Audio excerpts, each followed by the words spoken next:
Tiny now, pero soon magiging Blue Beauty.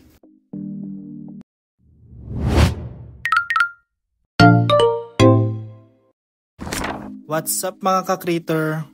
Welcome sa Exo Creator Corner. Today, may dumating tayong bagong order.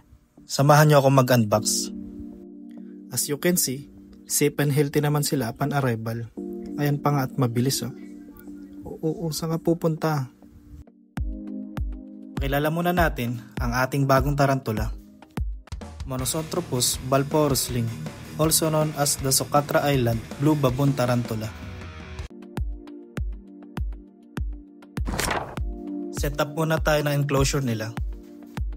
Nabili ko nga palang acrylic na to sa Shopee. Tignan nyo kung gaano siya kalinaw oh. Kaya nagustuhan ko siya.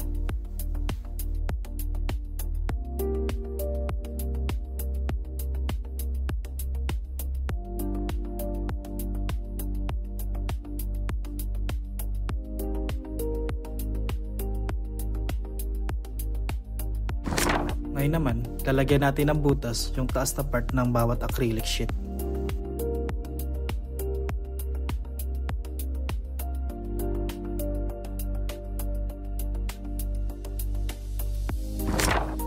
After ma-assemble, ngayon naman, set upan na natin. Lagyan natin ng coco pit as substrate. Medyo taasan natin yung substrate nila para makapag-barrow sila. Lagyan din natin ng dried moss. Pero bago yan, lagyan muna natin ng driftwood para may pagkapitan ang mga web nila. At saka natin ilagay ang dried moss. Makatulong yan para sa humidity ng enclosure.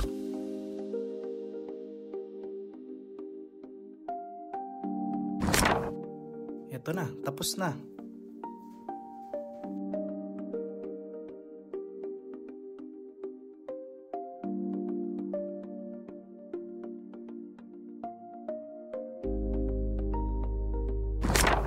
Rehousing na tayo mga ka-creator. Ang balpori nga pala ay native sa Socotra Island na malapit sa Yemen. At unlike most tarantula, sila ay naturally communal. Meaning, sanay sila magsama-sama at mag-share ng web tunnels. Kaya rare and special talaga na makita sila nagwo-work together in one enclosure. Siyempre, kahit communal sila, dapat tama ang setup, deep substrate for burrowing, multiple height, at space para sa webbing nila. The more they grow, the more web fortress na mabubuo nila sa loob ng enclosure. Parang mini Tarantula Kingdom. Isa pa sa mga dahilan kung bakit paborito sila ng maraming keepers. Aside from their colors, sobrang fascinating panoorin yung social behavior nila.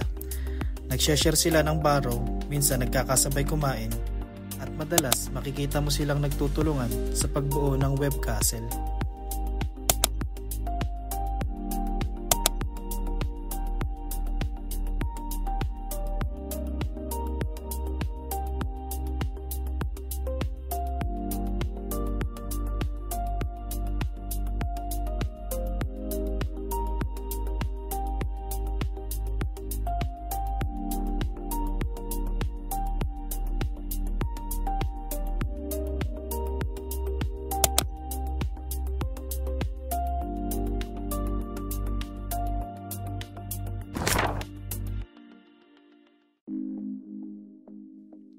Ilang minuto pa lang sila sa enclosure nila at kita nyo naman oh, nagwe-web na siya. Excited na akong i-document ang paglaki nila. Kaya mga ka-creator, abangan nyo ang updates habang lumalaki sila at unti-unting nagiging blue ang color nila. Salamat sa panonood mga ka-creator.